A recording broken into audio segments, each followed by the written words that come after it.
What's our top story tonight? To have your company this Monday evening. A Yorkshire doctor has spoken out after GPs in North Yorkshire were sent death threats by patients. Dr Abby Brooks, who works in York, says staff at her medical centre are at breaking point and receive abuse every day. A recent report found more than half of UK doctors have experienced or witnessed verbal or physical abuse from patients or their relatives in the last year. A quarter said the increase in abuse has made them consider leaving the career, and a third of them feel it's not taken seriously by police. Kathy Killick has our top story and a warning you may find some of the elements in her reports upsetting. Some shocking phone calls there, weren't there? Professor Dame Jane Dacre is from the Medical Protection Society, which offers safety support for healthcare workers. She told me patients are getting more and more frustrated. Next night, Labour says that it will hold an independent inquiry into high-speed rail if they win the next election.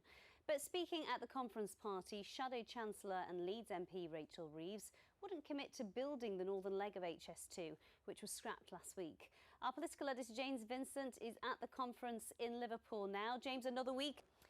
Next night, relatives of a pregnant mother and 3 children murdered in Killamarsh near Sheffield have spoken of their loss at the opening of the inquest into their deaths. Terry Harris, her children John and Lacey, and Lacey's friend Connie Gent were killed by Damien Bendel in 2021. The role of the probation service will also be under scrutiny at the inquest. Ollie Constable reports from Chesterfield Coroner's Court. Let's take a look at some other stories coming into our newsroom now. And firefighters tackled a large double-decker bus fire in Bradford city centre today. West Yorkshire Fire. A man appeared in court today charged with starting a fire at a doctor's surgery in a North Yorkshire village. The incident in Ampleforth in August left staff distressed, and the surgery is likely to be closed for several months. Michelle Lyons was in court. John Leadbitter, aged 62 and of... Quick fix, that is the message after a high-level meeting to discuss water quality on the Yorkshire coast. Councillors, private businesses and regulators met to find ways to improve the bathing water in Scarborough, which currently is rated as poor. It follows unprecedented levels of sewage spills into the sea this year. Campaigners also turned out, as Carla Fowler reports. Some sport now with Sally, and it looked like a lovely family day for the Women's Super League yesterday. It was, yeah. I was there in York, and it is a really great family atmosphere, as you say, and they've done a lot to build up their women's sport and have rugby league. So yes, let's start there. York have won the Women's Super League Grand Final for the first time. The Valkyrie beat reigning champions Leeds Rhinos yesterday on home ground in front of a record crowd, and we were there to talk to fans and see the team lift the trophy. These York Valkyrie go head-to-head with the Leeds Rhinos. Now, last year the Rhinos came out on top, but this year York, as league leaders, have the home advantage.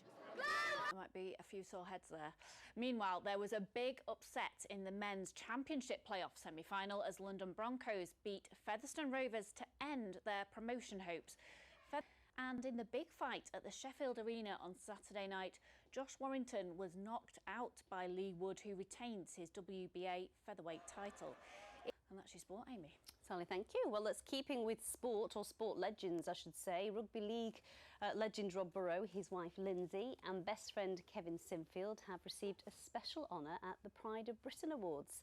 They've raised awareness and millions of pounds, as you know, after Rob was diagnosed with motor neuron disease in 2019. And Rob and Lindsay's daughters, well, they certainly stole the show on the red carpet, as Tim Muffet reports. Gorgeous little stars those girls are, hey? Now, if you are a gamer, then you are going to love Children in Need's Formula 1 sim rig that came to Leeds today as part of a countrywide tour. Phil Bobber absolutely thrashed me on that. He was far speedier than I was. Well, I'm not surprised I've seen you drive out of this building. Like a snail. She already pranged a car in the downstairs car park. Thank you, Paul. Let's move on. Look. Do you know what? I know it's unnatural to have this weather for autumn, but isn't it lovely? It is beautiful, isn't it? I mean, we've managed 22 degrees today, but as this shows, autumn is on its way. That's a beautiful picture of the sycamore leaves. And one thing I noticed when I was on my way to your little party yesterday. It's so weird seeing those temperatures, isn't it, this time of year? But enjoy it while it lasts, by the sound of it. Phil Bodmer will be here with your late news. That is, if we can drag him away from that racing car console. I think he enjoyed it a bit too much. That's it from us. Good night.